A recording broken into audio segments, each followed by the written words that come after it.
New Avengers के last episode में हमने देखा था कि किस तरह से द हुड और उसका क्राइम सिंडिकेट जो कि अपनी पावर्स को नॉन स्टोन के जरिए एम्पलीफाई कर चुका है, अब वो न्यू एवेंजर्स को हंट करने के लिए निकले हुए हैं। जहां पे हमने देखा था कि कैप्टन अमेरिका और स्टीव रॉजर्स के पीछे दो विलन आते हैं, जिसमें से एक का नाम लिविंग लेजर और एक करप्टर होता है, और वहीं दूसरी तरफ स्पाइडरमैन और स्पाइडर वुमन जब बैठे होते हैं तो उन पर ग्रिफिन और मैंड्रिल आगे अटैक कर देता है। और हमने देखा था कि मैंड्रिल जो है स्पाइडर वुमन को अपने काबू में कर लेता है और कहता है कि स्पाइडरमैन का काम तमाम करो और उसके बाद मुझे ये बताओ कि बाकी सारे एवेंजर्स कहाँ छुपे हुए हैं। अब आगे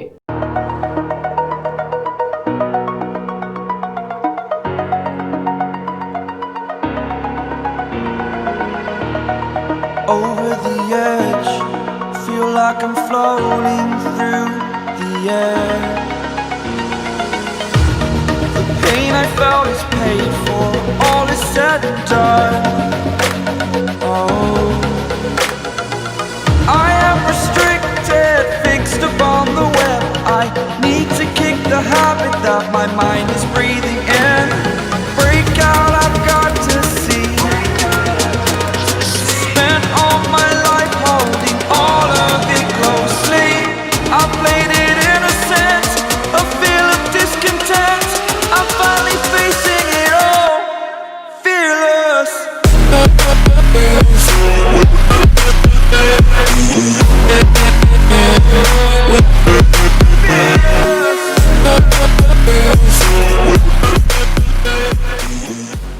और इस तरह हम देखते हैं कि यहीं से स्पाइडरमैन जो है उस बिल्डिंग से नीचे गिर रहा था, क्योंकि उसके ऊपर अभी भी स्पाइडर वुमन ने अटैक करा है। और वो अपने दिल के अंदर ये सारी की सारी बातें सोच रहा था कि ये मेरे लिए काफ़ी ज़्यादा एम्बैरेसिंग है। मतलब इस तरह से गिरना, वो भी अपने टीममेट के जरिए मारते हुए, बिल्कुल भी ठीक नहीं लग रहा है। लेकिन मुझे लगता है कि वहाँ पे ग्रिफिन ने अच्छी फाइट करी थी मुझसे, और ये लोग आज मेरी उम्मीद से कुछ ज़्यादा ही अच्छा लड़ रहे हैं। और इस तरह हम देखते हैं स्पाइडरमैन यहाँ सोचते हुए अपना वेब मारता है ताकि दोबारा ऊपर की तरफ जा सके, लेकिन वहीं से स्पाइडर वुमन उसकी तरफ आ रही होती है। तो स्पाइडर बोलता है कि स्पाइडर वुमन आखिरकार तुम यहाँ पे कर क्या रही हो, और वो आके उसको जोरदार किक मारती है मुंह के ऊपर। तो वहीं से ग्रिफिन और मैंड्रिल ये देख के काफ़ी खुश हो रहे होते हैं और कहते हैं कि तुमने आखिरकार मैंड्रिल को अपने कंट्रोल में कैसे किया। तो कहता है ये थोड़ा सा माइंड कंट्रोल है, मैं सिर्फ औरतों के ऊपर कर सकता हूँ, लेकिन ये ज़्यादा टाइम तक चलता नहीं है। लेकिन क्योंकि अब हमारी पावर्स एम्पलीफाई हो चुकी हैं तो ये अच्छी तरीके से चल रहा है। देखो तमाशा, कितना मज़ा आ रहा है। और इस तरह पीटर बोलता है कि जेसिका कम ऑन, तुम्हें इससे बाहर निकलना ही होगा, आखिरकार तुम्हारे साथ हुआ क्या है। लेकिन जेसिका हम देखते हैं कि कुछ भी नहीं सुन रही होती और सीधा स्पाइडरमैन के ऊपर दोबारा से अपना वेनम ब्लास्ट मारती है। लेकिन स्पाइडरमैन उससे बहुत बुरी तरीके से बच जाता है और वो जेसिका उसके ऊपर अटैक्स कर रही होती है, लेकिन पीटर उसके सारे अटैक्स को डॉज कर रहा होता है और उसको मार नहीं रहा होता, बल्कि सिर्फ रोकने की कोशिश कर रहा होता है। और कहता है कि देखो सीरियसली तुम्हें अपने ऊपर होल्ड करना होगा, तुम्हें फोकस करना होगा। लेकिन स्पाइडर वुमन उसको पकड़ती है और उठा के दूर फेंकती है। तो यहीं से मैंड्रिल ग्रिफिन बोलते हैं कि वाह बहुत बढ़िया। तो मैंड्रिल बोलता है कि यार मुझे तो अपना कैमरा यहाँ पे लेकर आना चाहिए था, ऐसा तमाशा रोज़ रोज़ देखने को नहीं मिलता है। ग्रिफिन बोलता है कि मेरे ख्याल से अब हमें जाके उनका काम तमाम कर देना चाहिए। लेकिन मैंड्रिल वही गलती करता है जो कि द करप्टर ने की थी और कहता है कि नहीं नहीं, इनको खेलने दो सिर्फ 1-2 मिनट और, उसके बाद ये दोनों एक दूसरे को मार ही देंगे। तो स्पाइडरमैन बोलता है कि देखो फॉर द रिकॉर्ड मैं बताता चलूँ, तुम सिर्फ जीत इसीलिए रही हो क्योंकि मैं तुम्हें मारना नहीं चाहता हूँ और औरतों पे हाथ उठाना मेरी पसंद नहीं है। लेकिन स्पाइडरमैन बोलता है कि जेसिका कम ऑन, तुम्हें अपने आप पे काबू रखना ही होगा। और यहीं से अगले पल हम शिफ्ट होते हैं एवेंजर्स हाइड आउट के अंदर ब्रुकलिन में, जहाँ पे हम देखते हैं कि चारों तरफ यहाँ पे हैमर एजेंट्स मौजूद होते हैं और वो बोलते हैं कि this is hammer agent 3, 4, 5, we have a problem at the Avengers hideout, हमें यहाँ पे फौरन से बैकअप चाहिए। और आखिरकार ये ऑसबॉर्न कहाँ है, यहाँ पे एक बहुत बड़ी मुसीबत आ गई है। लेकिन हम देखते हैं कि वहाँ पे उन लोगों को कोई भी रिस्पॉन्ड नहीं कर रहा होता है। तो वो बोलता है कि अगर हमें कोई रिस्पॉन्ड नहीं कर रहा तो हमें खुद ही कदम उठा लेना चाहिए, वैसे भी गन्स तो हमारे पास है ही, तो इंतजार किस बात का है। लेकिन इतनी देर में हम देखते हैं कि वहाँ से ऊपर से उड़ते हुए कैप्टन अमेरिका की शील्ड उनको आते हुए नजर आती है। तो वहीं से दूसरा एजेंट बोलता है अरे भाई वहाँ पे कैप्टन अमेरिका मौजूद है अंदर, मतलब वो वाला भी और पुराना वाला भी। और वैसे भी वहाँ पे जिस शख्स से वो लोग लड़ रहे हैं वो आदमी लेजर का बना हुआ है, हम उससे मुकाबला कैसे कर सकते हैं। तो बोलता है कि हमारे पास गन्स हैं और हम उनको जाएंगे अंदर और जाके अरेस्ट कर लेंगे, और वरना हम कहेंगे कि हम तुम्हें जान से मार डालेंगे। इसके जरिए ऑसबॉर्न हमें जो अपने मैगजीन के कवर पे लेकर आएगा, हम बहुत ज़्यादा मशहूर हो जाएंगे। तो वहीं से वो दूसरा एजेंट बोलता है कि हाँ मेरे ख्याल से तुम ठीक कह रहे हो, कैप्टन अमेरिका को हम अंदर जाके ऐसे ही मार देंगे ना, वर्ल्ड वॉर 2 उनको नहीं मार सकी, रेड स्कल उनको नहीं मार सका, और वो तो मर के भी वापसी आ गए, और तुम्हें लगता है कि हम दोनों जाके उनको मार सकते हैं। वाकई में तुम बिल्कुल ठीक कह रहे हो। लेकिन इतनी देर में हम देखते हैं कि वो बेचारा जो एजेंट ऊपर उठ के देख रहा होता है, वहाँ से लिविंग लेजर की एक लेजर आके पड़ती है और उसकी मुंडी गायब हो जाती है, और वो दूसरा एजेंट अब डर के बैठ गया होता है। और वहीं हम देखते हैं कि इतनी देर में वहाँ पे किसी का हाथ आता है उस एजेंट के मुंह पे एक जोरदार पंच मारने के लिए। इस तरह हम देखते हैं कि स्टीव रॉजर्स और कैप्टन अमेरिका यहाँ पे खड़े हुए होते हैं। तो स्टीव रॉजर्स पूछते हैं कि आर्थर पार्क्स यही नाम है ना तुम्हारा। तो कहता है कि तुम्हें मेरा नाम कैसे पता। लिविंग लेजर तुम मुझे बहुत अच्छे तरीके से याद हो, मुझे याद है कि दुनिया तुम्हें किस तरह से ट्रीट करती थी। तो लेजर बोलता है कि तुम जाओ भाड़ में। तो बकी बोलता है कि अब ये जो है आजकल द हुड के लिए काम कर रहा है, और उस तरह वो दूसरा वाला भी। तो यहीं से स्टीव रॉजर्स बोलते हैं कि बेटे मैं जो कह रहा हूँ वो बिल्कुल सच है, तुमने इस वक्त जो है एक रॉन्ग फाइट को चूज़ किया है, तुमने एक रॉन्ग प्लेस को चूज़ किया है, तुम्हारी जगह यहाँ पे नहीं है। इस वक्त तुम्हें लग रहा है कि तुम लोग यहाँ पे सिर्फ हमें हराना चाहते हो, तुम लोग का एक छोटा सा गेम है जिसमें तुम इंटरटेनमेंट हासिल करना चाहते हो, लेकिन ऐसा नहीं है। इस वक्त इस पूरी की पूरी दुनिया की फ्रीडम जो है वो एट सेक है, हम उसके लिए लड़ रहे हैं। तो इसलिए ये सब कहने के बाद मैं तुम्हें सिर्फ एक और आखिरी फाइनल चांस देना चाहूँगा कि ये सब छोड़ो और यहाँ से भाग जाओ, यहाँ से भाग जाओ और अपनी ज़िंदगी को बदल लो, वरना इसके बाद मैं जिम्मेदार नहीं होऊंगा। तो बोलता है कि अच्छा, और अगर मैं ऐसा ना करूँ तो क्या कर लोगे तुम? और वो दोनों के ऊपर जोरदार अपनी लेजर बीम से अटैक करता है। तो लगता है कि तुम नहीं मानोगे, तो मैं तुम्हें तुम्हारा जवाब देता हूँ। अगर तुम यहाँ से नहीं गए तो लूक केज तुम्हारी खोपड़ी फोड़ के रख देगा राइट ऑफ द बॉडी। और इस तरह हम पीछे मुड़ता लेजर और कहता है कि क्या मतलब? और हम देखते हैं कि वहाँ पे कोई और नहीं बल्कि लूक केज आ गया होता है इनकी मदद करने के लिए। और लूक केज उसको एक जोरदार पंच मारते हुए बोलता है कि उस आदमी ने बिल्कुल सही बात बोली है। और लेजर लूक केज के ऊपर जो है जोरदार अपना बीम मारता है, लेकिन लूक केज उसको मुस्कुराते हुए बोलता है हाँ गुदगुदी हुई। और वहीं से हम देखते हैं कि बकी एक इलेक्ट्रिक केबल निकालता और कहता है अब वक्त आ गया चीज़ों को ख़त्म करने का। और स्टीव रॉजर्स बोलते हैं कि हाँ फ़ौरन करो। और हम देखते हैं कि वो इलेक्ट्रिक केबल जिसके अंदर हाई वोल्टेज दौड़ रहा होता है वो लेजर के ऊपर लगा देता है, जिसकी वजह से उसकी एनर्जीज ओवरलोड होती है और वो वहाँ पे एक्सप्लोड हो जाता है। तो वहीं से बकी बोलता है आई होप कि यार मैंने उसको जान से ना मारा हो। तो लूक केज बोलता है कि लोग उसको लिविंग लेजर बोलते हैं, वो बिल्कुल ठीक होगा। तो बकी बोलता है अरे मुझे कौन सा उसकी परवाह हो रही थी, मैं तो सिर्फ ऐसे ही पूछ रहा था। तो वहीं से स्टीव रॉजर्स बोलते हैं कि थैंक्स लुकस, तुमने हमारी मदद कर दी। तो वहीं से लूक केज बोलता है क्या मतलब, वाकई में क्या आप? तो स्टीव रॉजर्स बोलते हैं कि हाँ यार मैं लौट के वापसी आ गया हूँ। और इस तरह हम देखते हैं कि लूक केज आके उससे ज़ोर से गले मिलता है। तो वो बोलता है कि सॉरी मैन, मुझे पता नहीं है कि यहाँ पे आखिरकार ये सब चल क्या रहा है। तो कहते हैं कि ये लंबी कहानी है, मतलब तुम आखिरकार यहाँ पे कर क्या रहे हो, ये जगह सेफ नहीं है बिल्कुल भी, तुम्हें और जेसिका को सेफ हाउस होना चाहिए था। तो लूक बोलता है कि मैं यहाँ किसी चीज़ के लिए आया था, उसको ढूंढने के लिए। तो स्टीव रॉजर्स बोलते हैं कि वो क्या थी? तो बोलता है यार मेरी बेबी की जो निपल था वो यहाँ पे गिर गया था। और हम देखते हैं कि वो सारे बच्चे की फीडर के लिए यहाँ पे इतनी रिस्क लेके यहाँ पे आया होता है। तो स्टीव रॉजर्स बोलते हैं क्या तुम ये जाके दूसरे स्टोर से खरीद नहीं सकते थे, क्या दुनिया के अंदर और नहीं मिलती? तो लूक बोलता है कि यार ये उसकी फेवरेट है और जेसिका को इस बारे में मत बताना प्लीज़। लेकिन अगली बार हम देखते हैं कि स्टीव रॉजर्स जब खड़े होते हैं तो उनके ऊपर एक लेज़र आती है और हम देखते हैं कि वहाँ दूर से कोई जो है उनके ऊपर निशाना लगा रहा होता है।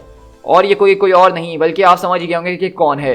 और इस तरह हम देखते हैं कि स्पाइडरमैन स्पाइडर वुमन को यहाँ पे रोकने की कोशिश कर रहा होता है, उसके पंचेस से बच रहा होता है, उसको डॉज कर रहा होता है, उसको रोकने की कोशिश कर रहा होता है, लेकिन स्पाइडर वुमन अपने काबू से बिल्कुल बाहर आ चुकी है और उसकी एक नहीं सुन रही होती है। तो यहीं से स्पाइडर वुमन उसको थोड़ा थोड़ा अपना ऊपर होल्ड करना शुरू करती है और कहती है कि होल्ड ऑन। तो कहता है स्पाइडरमैन तुम्हें हुआ क्या है? तो कहती है कि वो जो अगली वाला है उसने मेरे साथ कुछ किया है, ये किसी किस्म का केमिकल है, मैं अपने आप पे काबू नहीं रख पा रही हूँ। और वहीं पे हम देखते हैं कि स्पाइडर वुमन उसकी गर्दन पकड़ लेती है और कहती है कि मुझे माफ़ कर देना, लेकिन मैं ऐसे लड़ नहीं सकती हूँ। तो स्पाइडर बोलता है कि हाँ तुम लड़ सकती हो, लेकिन स्पाइडर वुमन उसको जोर से अपना वेनम ब्लास्ट मार के नीचे गिरा देती है। तो मैंड्रिन बोलता है कि तुमने बहुत बढ़िया काम करा, फैंटास्टिक। तो ग्रिफिन बोलता है कि अब ये वहाँ पे खड़ा हुआ किस चीज़ का इंतजार कर रही है? तो कहता है कि ऑफ कोर्स मेरे कमांड का, और किस चीज़ का? तो कहता है फिर जल्दी से उसको चल के कमांड देते हैं। तो वहीं से हम देखते हैं कि ग्रिफिन और मैंड्रिन आता है और वो कहता है कि चलो अब मैं तुमसे चाहता हूँ कि तुम मेरे लिए। लेकिन इतनी देर में हम देखते हैं कि स्पाइडरमैन वहाँ पे मरने का सिर्फ नाटक कर रहा होता है, वो अपने वेब से उसको ढक देता है और अगले पल स्पाइडर वुमन भी उसकी सही वाली पिटाई करती है और सीधा उसके मुंह के अंदर हाथ डाल के अपना वेनम ब्लास्ट मारती है, जिससे उसकी बहुत ही बुरी हालत हो जाती है और ग्रिफिन और मैंड्रिल दोनों गिर जाते हैं। तो स्पाइडरमैन उसको रोकता और कहता है कि बस करो, बस बहुत हुआ, वो खत्म हो गए हैं। तो स्पाइडर वुमन बोलती है कि अगर तुम मुझे रोकते नहीं तो मैं इसको जान से मार देती, मैं इन दोनों को जान से मार देती, इन लोगों ने जो मेरे साथ किया है। तो स्पाइडर बोलता है कि नहीं ये सच नहीं है, तुम एक अच्छी औरत हो लेकिन इस वक्त गुस्से में हो, चलो हम जीत गए, इतना काफ़ी है, हमें यहाँ से चलना चाहिए। तो यहीं से वो बोलती है क्या मतलब हम यहाँ से चले हैं? इसने मेरे दिमाग में घुसने की कोशिश करी और मैं इसको यहीं ऐसे ही छोड़ दूँ? तो बोलता है तो अब हम इसके अलावा कर भी क्या सकते हैं, हम कॉप्स को तो कॉल नहीं कर सकते हैं, पुलिस वाले आएंगे इनको ले जाएंगे और हुड का गैंग जो है इनको एक ही दिन में छुड़वा लेगा। कहती है हाँ तुम्हारी ये बात भी बिल्कुल ठीक है।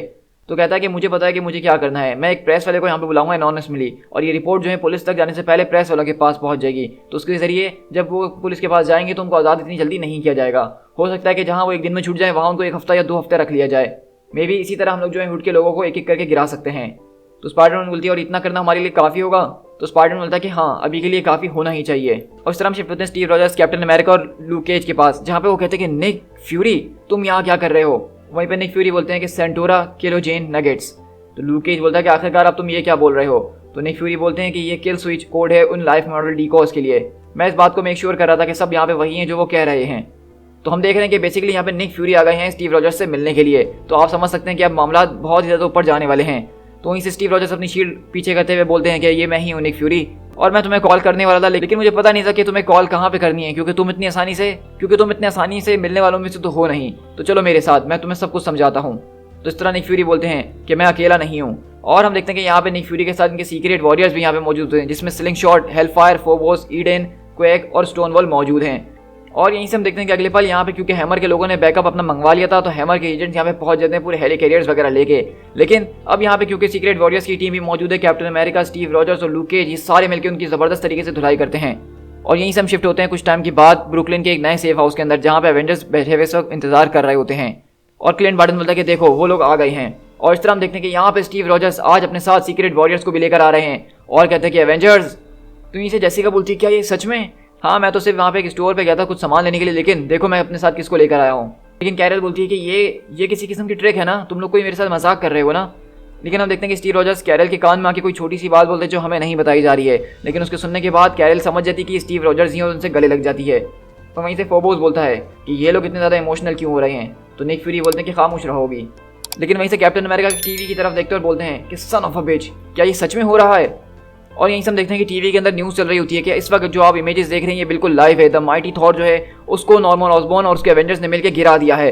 और हमें इस तरह की खबरें मिल रही हैं कि लास्ट नाइट जो शिकागो के अंदर इंसिडेंट हुआ था उसके अंदर एसगार्डियंस का कोई ताल्लुक था, जिसकी वजह से ऑसबॉर्न ने उनके ऊपर अटैक करा है। तो वहीं से बकी बोलता है तो अब मुझे ये बात समझ में आई कि हम सबके मिलने के बावजूद भी उसने हैमर के एजेंट्स को रिस्पॉन्ड क्यों नहीं किया था, क्योंकि ऑसबॉर्न तो कहीं और ही बिजी है। और इस तरह हम देखते हैं कि वो बोल रहा होता है न्यूज़ में कि हमें जब तक जो है जो न्यूज़ मिलती रहेगी हम आप लोग के साथ शेयर करते रहेंगे। होल्ड ऑन, हमारे पास अभी भी खबर आई है। हाँ ये खबर बिल्कुल सही है कि थॉर वो गिर गया है, वो मारा गया है। I repeat, Thor has been taken down. Oh my goodness, stay with us. हमारे पास और भी रिपोर्ट्स हैं, हमारे साथ बने रहिएगा। लेकिन वहीं पे हम देखते हैं कि कैप्टन अमेरिका सबकी तरफ देखते हैं और सब वहां पे सिर्फ इसी पल का ही इंतजार कर रहे थे कि कब उनको ऐसा मौका मिलेगा कि वो जाके ऑसबॉर्न की शामत बुला सकें। अब लिटरली जब ऑसबॉर्न ने जो है एसगार्ड के ऊपर जाके हमला कर दिया है, थॉर को मार गिरा है, तो सारे एवेंजर्स अपने हथियार लेके खड़े हैं तैयार। और इतनी देर में हम देखते हैं कि स्पाइडरमैन और स्पाइडर वुमन भी पहुंचते हैं। और स्पाइडरमैन बोलता है कि गाइस तुम लोग बिलीव नहीं करोगे कि आज रात हमारे साथ क्या हुआ है। लेकिन हम देखते हैं कि वहीं पे निक फ्यूरी और स्टीव रॉजर्स उसकी तरफ काफी सीरियस तरीके से देखते हैं। तो स्पाइडरमैन बोलता है कि ओके गाइस तुम लोग जीत गए यार, मान लिया तुम लोगों की नाइट मुझसे ज्यादा क्रेजी गई होगी, बताओ अब आगे करना क्या है। तो स्टीव रॉजर्स पूछते हैं निक फ्यूरी से क्या तुम्हारे बच्चे लड़ने के लिए तैयार हैं? तो निक फ्यूरी बोलते हैं कि मैंने इनको खुद ट्रेन किया है। तो स्टीव रॉजर्स पूछते हैं कि इसके अलावा हमारे पास और कौन कौन है? निक फ्यूरी बोलते हैं कि मेरे पास इतने ही, इससे ज़्यादा नहीं। तो बकी तुम बताओ हमारे पास कितने फ्रेंडलीज हैं जो इसमें हमारा साथ दे सकते हैं? तो बकी बोलता है कि हमारे पास भी इतने नहीं हैं। तो वहीं से स्टीव रॉजर्स बोलते हैं कि बस अब बहुत हो गया, हम जितने भी हैं काफ़ी होने ही चाहिए, अवेंजर्स असेंबल। और इस तरह क्लिंट बोलता है कि डैम राइट। तो इस तरह हम देख रहे हैं कि स्टीव रॉजर्स ने फैसला कर लिया है कि वो लोग सब अब जो हैं एसगार्ड के ऊपर जाएंगे थॉर की मदद करने के लिए। और यहाँ पे जितने भी लोग हैं, जितने भी लोगों को इकट्ठा कर सकते हैं, सबको लेके वहाँ पे पहुंचेंगे थॉर की मदद करने के लिए और ऑसबॉर्न से बदला लेने के लिए। To be continued.